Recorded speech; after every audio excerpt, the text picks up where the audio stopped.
fast, sitting here praying that this night's gonna last. You got it all on tap, I'm loving your vibe, always have your back.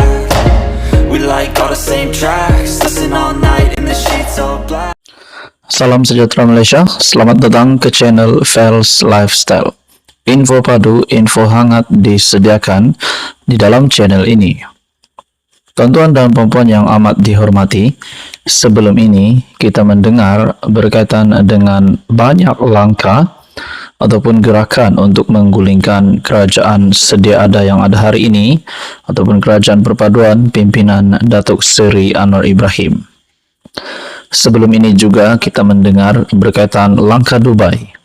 Akhirnya kita juga mendengar berkaitan dakwaan rasuah RM1 bilion untuk merasuah untuk membeli ahli parlimen dari kerajaan. Pada akhirnya, saudara-saudara, tuan-tuan dan puan-puan, polis membuat satu pengumuman. Ketua Polis Negara Tan Sri Razaruddin Hussain melalui sebuah artikel dari sinarharian.com. Langkah Dubai, polis buka kertas siasatan. Polis Diraja Malaysia PDRM menerima 43 laporan daripada wakil parti politik berhubung gerakan langkah Dubai yang dikatakan bertujuan menjatuhkan kerajaan perpaduan pimpinan Datuk Seri Anwar Ibrahim. Ketua Polis Negara Tan Sri Razaruddin Hussain berkata, pihaknya telah membuka satu kertas siasatan berhubung kes tersebut.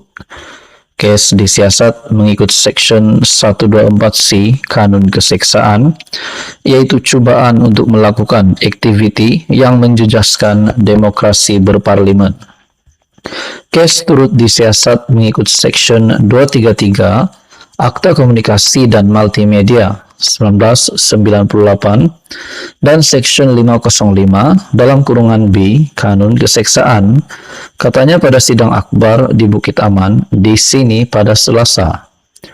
Razaruddin berkata, laporan polis itu berdasarkan tular rakaman video 3 atau 4 orang berkaitan aktiviti memudaratkan demokrasi berparlimen.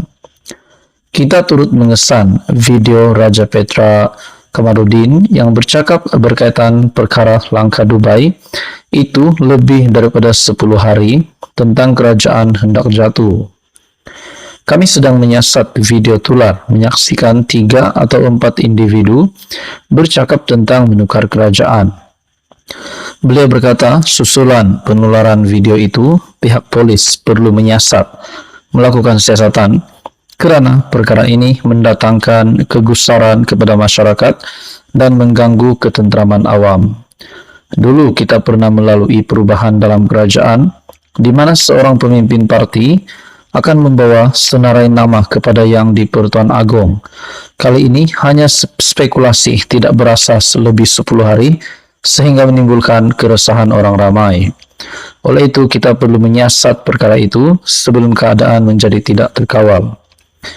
Mengenai dakwaan beberapa ahli parlimen dibayar untuk menyokong pertukaran kerajaan, Razaruddin berkata, polis akan menyiasat perkara berkenaan. Sekiranya kita dapati unsur sedemikian, kita akan merujuknya kepada SPRM, katanya. Beliau juga tidak menolak kemungkinan individu seperti Che Gubad dan Papa Gomo akan dipanggil untuk membantu siasatan. Kami tidak menolak kemungkinan mereka akan dipanggil dalam masa terdekat, katanya.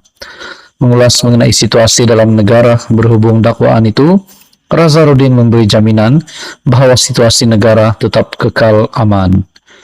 Rakyat bersemangat keadaan kita yang aman dan keadaan terkawal. Bagi pihak polis, kita akan pastikan keselamatan dan keselamatan semua. Pada 30 Desember lalu, Timbalan Ketua Pengarah Komunikasi Jabatan Komunikasi Komuniti Datuk Ismail Yusof dilaporkan mendakwa langkah Dubai timbul ketika percutian beberapa pemimpin pembangkang dan tokoh-tokoh daripada pihak kerajaan di Dubai, Emiria Arab Bersatu UAE. Halo semua, salam sejahtera Malaysia. Selamat datang ke channel Fels Lifestyle. Nah, tuan-tuan dan puan, Sebelum ini kita mendengar berkaitan dengan pengumuman dari pemimpin Perikatan Nasional. Kita mendengar Muhammad Sanusi MB Kedah, Menteri Besar Kedah, yang menyatakan bahwa PN sudah cukup kerusi.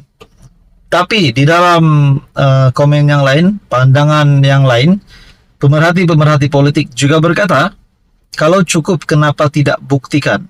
Nah, itu persoalan yang menjadi keutamaan kita pada waktu ini. Benarkah PN sudah mempunyai kerusi yang cukup?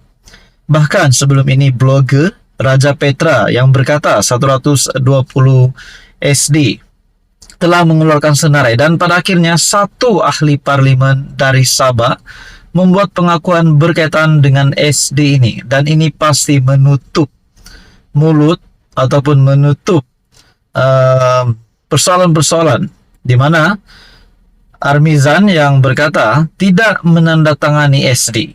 Artikel dari Malaysia Kini, kata Armizan, saya tak tanda tangan SD.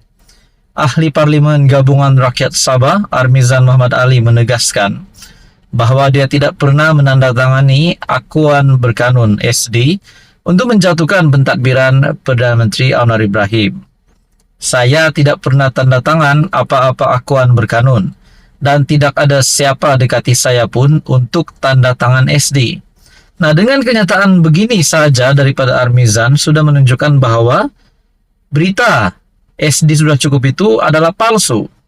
Nah, di dalam perkembangan yang lain, penulis blog kontroversi Raja Petra mendakwa pembangkang berjaya memperoleh 120 SD untuk menjatuhkan pentadbiran Anwar. Bagaimanapun, semakan terhadap dakwaan oleh penulis blog terbabit dan dokumen yang dipegangnya mendapati terdapat percanggahan yang menjadi persoalan. Menurut kertas ketiga yang ditunjukkan oleh Raja Petra, penyokong SD termasuk 14 daripada BN, UMNO 11, MCA 2, MIC 1.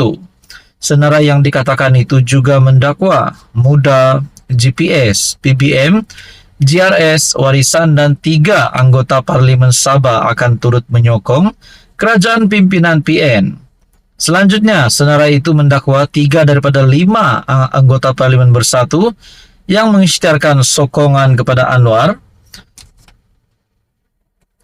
telah menarik balik sokongan, menjadikan pembangkang mempunyai 123 sokongan.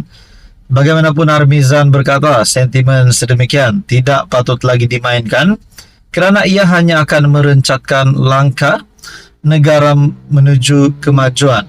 Bagi saya cukup-cukuplah. Kita tidak perlu diskusikan perkara ini. Kita perlu gunakan masa yang ada untuk digunakan sepenuhnya bagi meneruskan agenda yang disasarkan. Sebagai pemimpin dari Sabah, saya fikir keprihatinan kita adalah kita melihat kepimpinan kerajaan perpaduan sedia ada telah memberikan komitmen yang amat tinggi dan macam-macam perancangan antara kerajaan perpaduan dan kerajaan negeri yang telah digariskan untuk menangani isu ini. Jadi bergeraklah ke depan, selesaikan tempoh kerajaan yang sedia ada, selesaikan agenda yang telah diatur untuk kepentingan rakyat dan sebagai GRS untuk kepentingan Sabah itu sendiri. Saya amat setuju dengan kenyataan daripada Armizan. Kita fokus apa yang ada sekarang, kita fokus apa yang ada di hadapan. Bukannya sibuk nak jatuhkan kerajaan hari ini. What is the point? What is the point? Apa poin utama untuk menjatuhkan kepimpinan kerajaan hari ini? Takkanlah kita nak mengundi balik. Sedangkan PRU 16 yang sudah ditetapkan dijangkakan akan diadakan pada 2027. Nah, saudara-saudara, apa komen Anda? Teruskan bersama di dalam channel ini untuk info yang seterusnya.